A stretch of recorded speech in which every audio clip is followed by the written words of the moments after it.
What happens when the man who owns the factory walks through the doors disguised as a janitor? Quentin Brooks stood in the back parking lot of his own factory, wearing steel toe boots, a faded gray coverall, and a plain cap pulled low. The ID badge clipped to his chest read, Rick B, in blocky letters.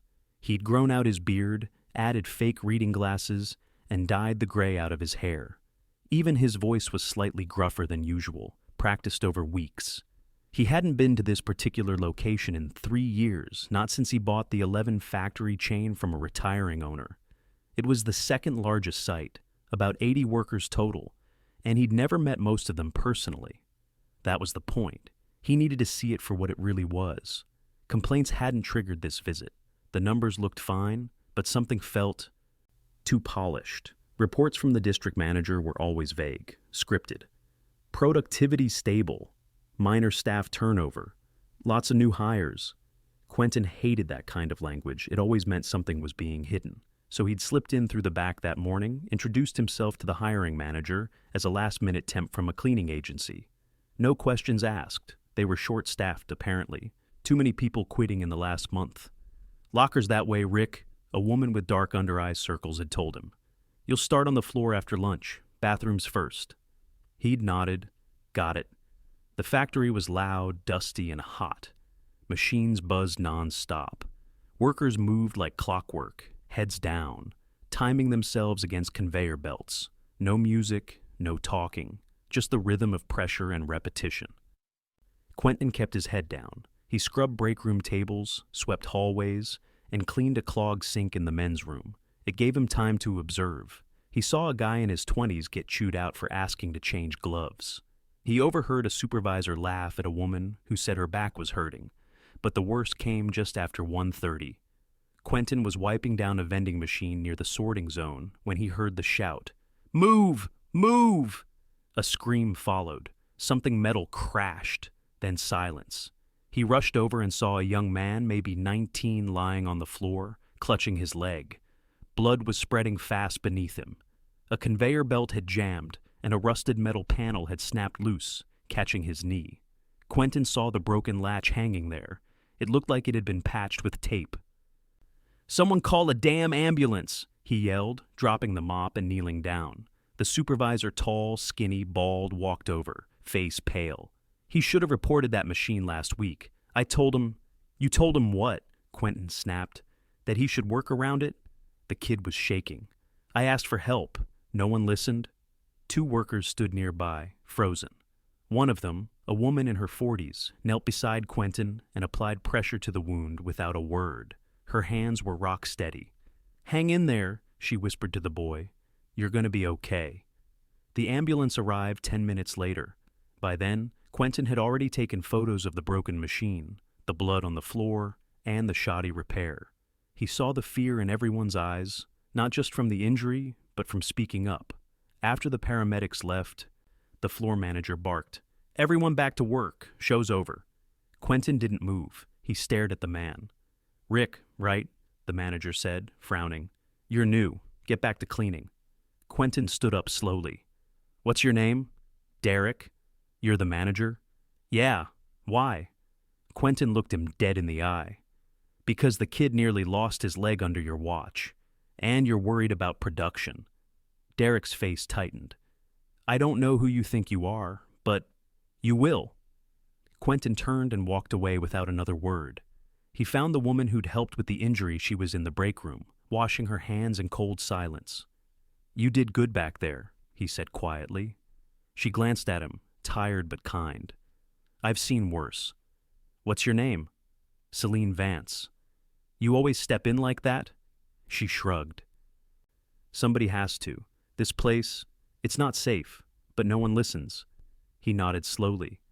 "They will." Celine tilted her head. "You're not just a janitor, are you?" Quentin gave her a small smile. "Not for much longer." He left the factory that night without saying another word. But he'd be back, not as Rick the temp. Next time, the real boss was coming. The next morning, Quentin Brooks didn't bother with the disguise. He arrived just after 7 in a dark button-down and work boots, with a small black notebook in his hand and a company badge clipped to his belt, his real one. No cap, No glasses, no fake name. The security guard at the front gate hesitated, then recognized him and waved him through with wide eyes. No one had warned them he was coming. Inside the factory, the early shift was already in motion. Forklifts beeped in the distance and conveyor belts hummed steadily. Quentin walked the floor with purpose, ignoring the glances that followed him. Some stared in confusion, others with growing concern. He passed the break room and caught a glimpse of Celine standing beside the coffee machine, refilling a thermos. Their eyes met for a second. She said nothing, but her brow lifted slightly. She knew. He headed straight for the office on the mezzanine level that overlooked the floor. Derek, the floor manager, was inside, sipping from a mug and tapping at a tablet. He didn't look up when the door opened. "Can I help?"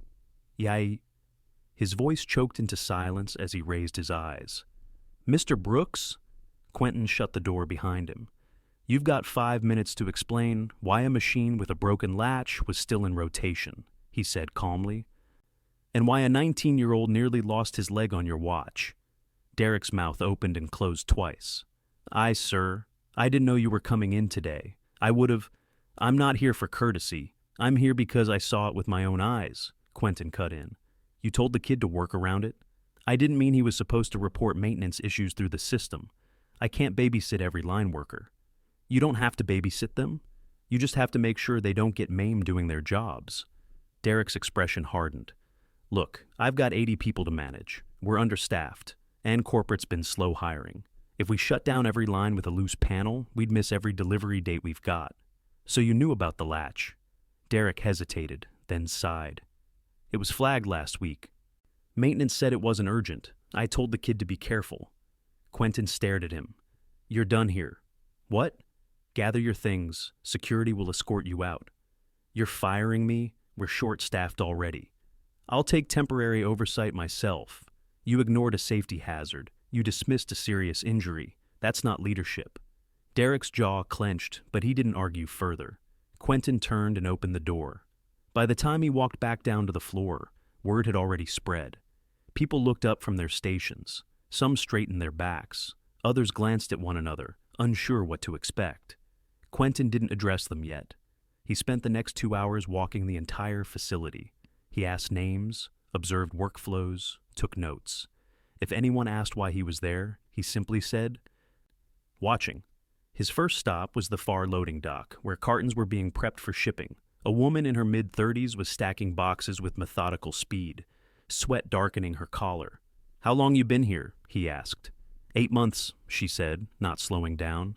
"I'm covering for 2 others today. One quit last week, others out sick." "Who's your supervisor now that Derek's gone?" She blinked. "Gone? He's out. Effective this morning. Who's next in line?" "That'd be Carlo, I guess. He's shift lead for the packaging side." "Where do I find him?" She pointed toward a stairwell near the equipment cages. "Probably up there doing paperwork." Quentin found Carlo sitting on a high stool, filling out a form with a chewed-up pen. He looked up, confused. "You're Mr. Brooks? I need a list of everyone working overtime this week. Names, hours, and roles." "Sure, but we've got at least 4 open positions on this shift. Been requesting hires for weeks." "Show me the paperwork." Carlo opened a drawer and pulled out a stack of printed forms. Quentin scanned them, all dated, all unanswered. "You ever get a reason for the delay?" Carlo shrugged. "Nothing clear, just said budget was tight." "From who?" "District HR. I don't deal with them directly." Quentin nodded. "That changes today. You're acting floor manager until we find someone permanent." Carlo froze. "Me? You've been asking for help. That's more than I can say for the last guy." As he left, Carlo stood slowly, still holding the pen in midair. By lunch, Quentin had gathered enough information to know the problems were bigger than a single incident. He found Celine again, this time at her station near the inspection line. She was hunched over a table, checking labels for print errors, eyes scanning fast. "You always this focused?" "Only when I'm awake," she said without looking up. "You ever apply for a supervisor role?" She glanced over. "Didn't know there was one open." "There wasn't. There is now." "You interested?" She set the label down. "What's the catch?" "You'd be overseeing a team of 6, better hours, higher pay. But you'll need to help rebuild this place." She studied him for a long moment. "You're serious." "I'm not here to play games." "Then I'm in." Across the floor, momentum started to shift. Quentin met with maintenance techs, reviewed inventory logs, and examined injury reports from the last year. Most of them had been classified as minor, but several jumped out sprains, cuts, one fractured wrist, all from equipment that had been flagged but not repaired in time. He called a full team meeting at 3. They gathered in the break room and the hallway outside, some leaning against walls, others still in uniform with gloves tucked in their belts. Quentin stood at the front, beside a whiteboard covered in notes. "I came here expecting to see a stable operation," he began. "That's what I was told. That's what the numbers said. But the truth is, this place is running on strain and silence." No one spoke. "I walked your floor. I saw how you work. I saw how hard you push. And I saw how little some of you have been given in return." Still quiet, but eyes stayed locked on him. "As of today, safety repairs are no longer optional. You see a hazard, it gets flagged and fixed. We're hiring immediately for the open roles. Overtime will be cut back once we're staffed properly. And if you've been passed over for advancement, we're reviewing every record." A man near the doorway raised a hand. "Is this a one-day speech, or are you sticking around?" "I'll be here, weekly, until this place runs right." Another voice cut in from the back. "Are we getting hazard pay?" Quentin nodded. "If you're working around dangerous machinery, yes, starting next payroll." A few murmurs spread, cautious but hopeful. "And one more thing," he added. "If any of you feel unsafe, unheard, or mistreated, you come to me, directly. My contact is posted outside the office upstairs." He didn't expect applause. He didn't get it. But no one walked away either. As the crowd dispersed, he caught sight of a young man near the back, tall, wiry, with a compression sleeve on his left arm. He looked nervous, but didn't break eye contact. "You okay?" Quentin asked as he approached. The kid nodded. "That was my buddy yesterday, the one who got hurt." "You close?" "Yeah. He's the reason I even applied here. Said it was solid work, before things changed." "Changed how?" "New hires came in. Old-timers left. Management got cold. Guys started keeping their heads down." Quentin exhaled. "Tell your friend we're covering his medical bills. And when he recovers, there's a job waiting." The kid nodded slowly. "Thanks. Don't thank me yet. Help me fix this." That night, Quentin didn't leave right away. He sat in the break room long after the shift ended, watching the cleaning crew arrive, real ones, this time. He didn't recognize them. That was fine. He looked around at the scuffed tables, the cracked microwave, the flickering light above the fridge. Everything needed work, but now he knew where to start. The next week at the factory unfolded like pressure slowly being released from a valve, tense, deliberate, and loud in all the places it had once been silent. Quentin didn't make a grand return. He arrived early each morning, parked in the back near the loading docks, and walked the floor before the day shift clocked in. He carried no clipboard, issued no formal memos. He spoke directly, took notes quietly, and watched everything with a steady gaze. The staff wasn't sure what to make of him yet. Some nodded in cautious recognition. Others avoided eye contact entirely. That morning, he stood in the far south aisle where paint drums were transported and stacked. The air was thick with chemical residue, and only half the ventilation fans were running. He flagged a maintenance tech and pointed. "Why's that unit dead?" The tech, a man in his 50s with oil-stained gloves, wiped his hands on a rag. "Blades cracked last month. We submitted the order. Never heard back." Quentin didn't respond. He pulled out his phone and took a photo of the fan's electrical tag, then dialed a number. "Expedite a replacement for exhaust unit 17B, he said. "Today, not tomorrow." He ended the call and turned to the tech. "When it arrives, you stop everything else and install it." The man gave a slow nod. "Yes, sir." Across the factory, a new kind of tension had built, not fear exactly, but anticipation. They had seen Derek escorted out.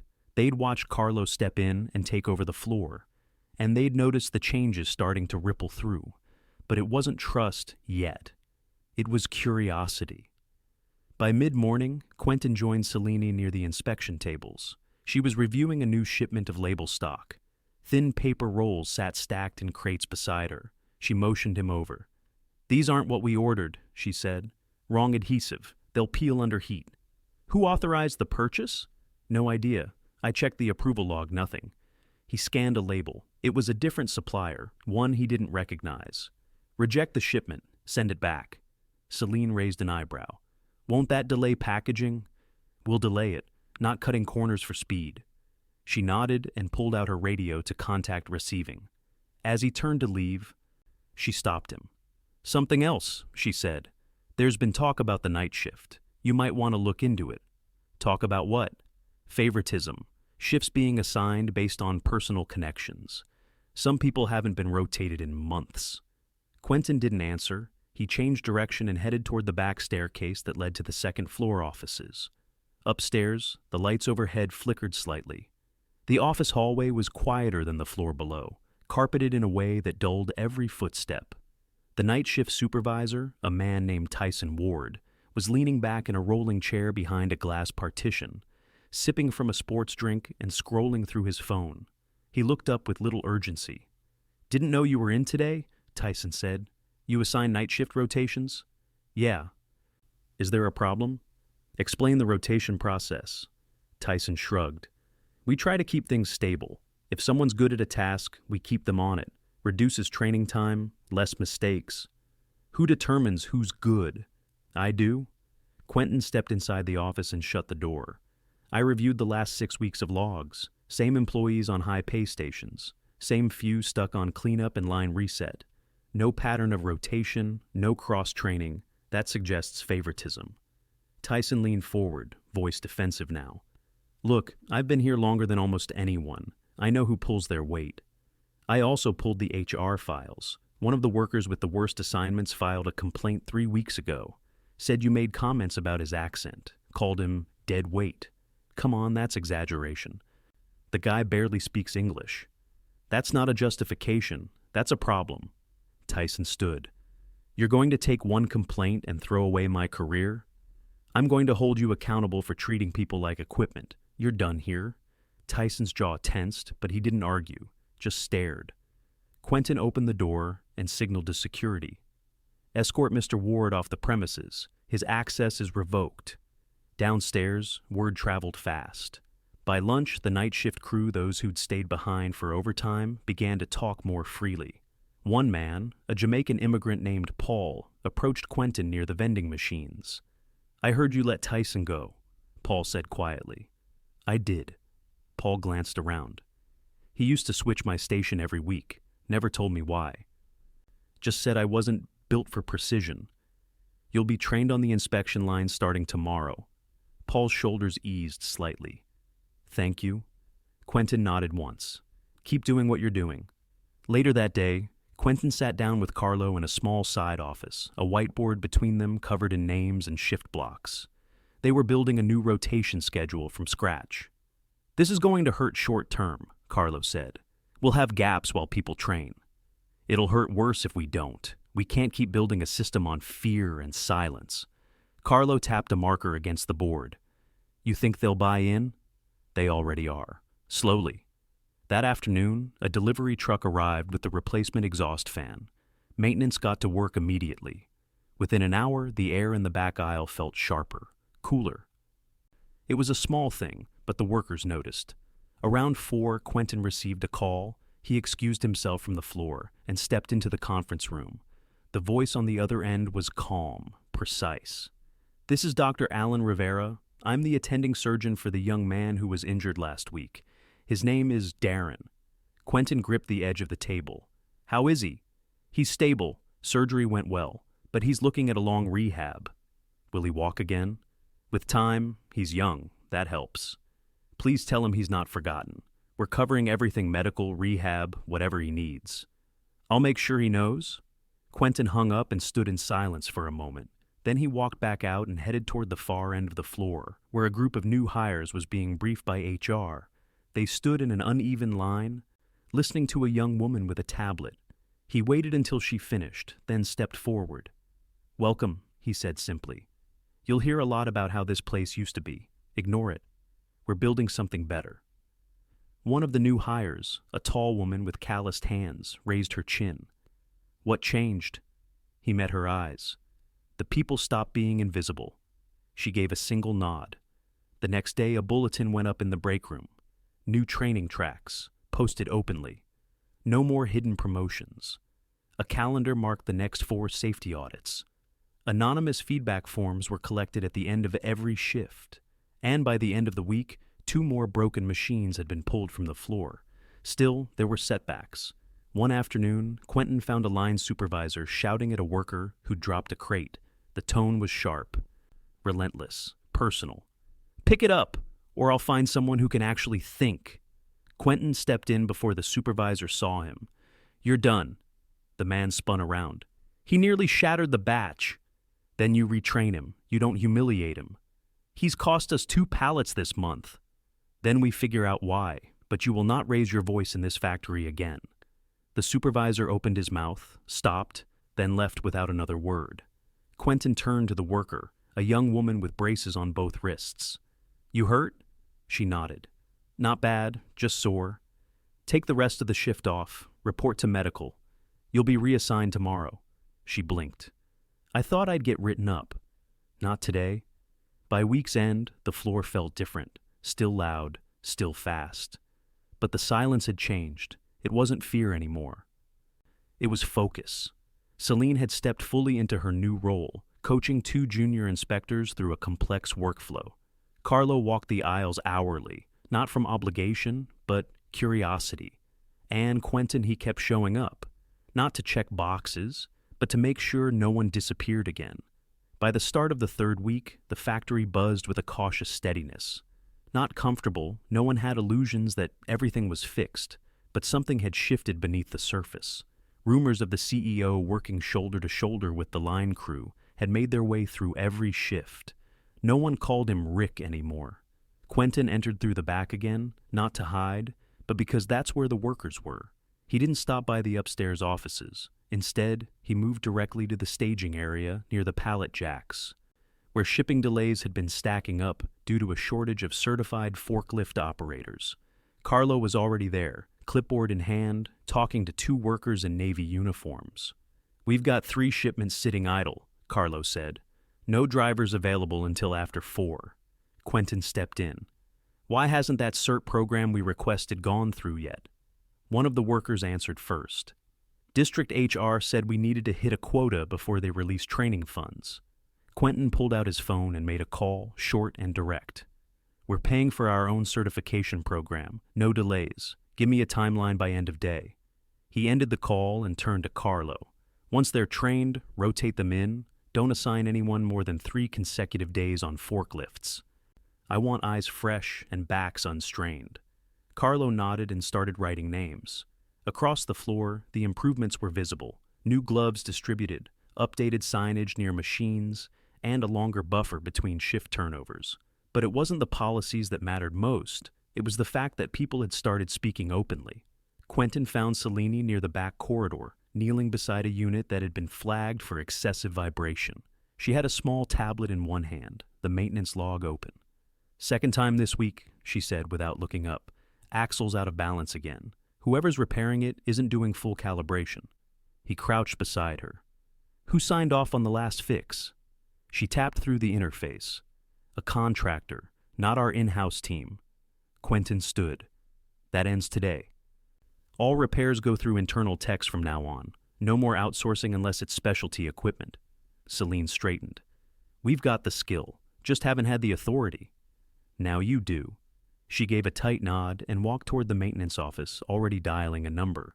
Later that afternoon, Quentin returned to the upstairs conference room where the district HR liaison, a woman named Dana Rhodes, was waiting with a folder under her arm. She stood when he entered. "You called me in," she said. "I assume this is about the training funds?" "It's about more than that." He motioned for her to sit. He laid out a series of documents in front of her: employee complaints that had never reached corporate, hiring requests that lingered unapproved for weeks, and one memo instructing supervisors to prioritize low-cost staffing decisions. Dana flipped through the sheets, her expression tightening. "None of this came from me directly," she said, but I see the stamp. It came from your office, and it's cost us injuries, turnover, and a culture of silence." She leaned back. "I'll review every process, but I can't undo the past. I'm not asking you to. I'm asking you to fix what you oversee right now. No more delays, no more stalling on safety-related budgets. If that's an issue, I'll go over your head." Dana pursed her lips. "I understand. I'll expect progress by the end of the week." She gathered the papers and left without another word. Back on the floor, Quentin found Paul, the Jamaican worker who'd been sidelined by the previous supervisor. He was at a new workstation, carefully assembling adhesive components alongside a younger employee. "How's it going?" Quentin asked. Paul nodded. "Learning curve's steep, but I like it better here." The younger worker chimed in. "He's fast. I've been following his lead." Quentin glanced at the monitor tracking output. Their section was running ahead of pace. "Keep it up. You're setting a new standard." Paul gave a quiet grin, then returned to work. As the next shift began to arrive, Quentin stepped into the break room.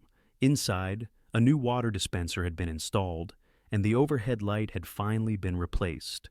Celine sat at the table, sipping from a thermos and reviewing inspection sheets. Quentin took the chair across from her. "How's your team adjusting?" he asked. She didn't answer right away. She looked at the rows of numbers, then folded the sheet.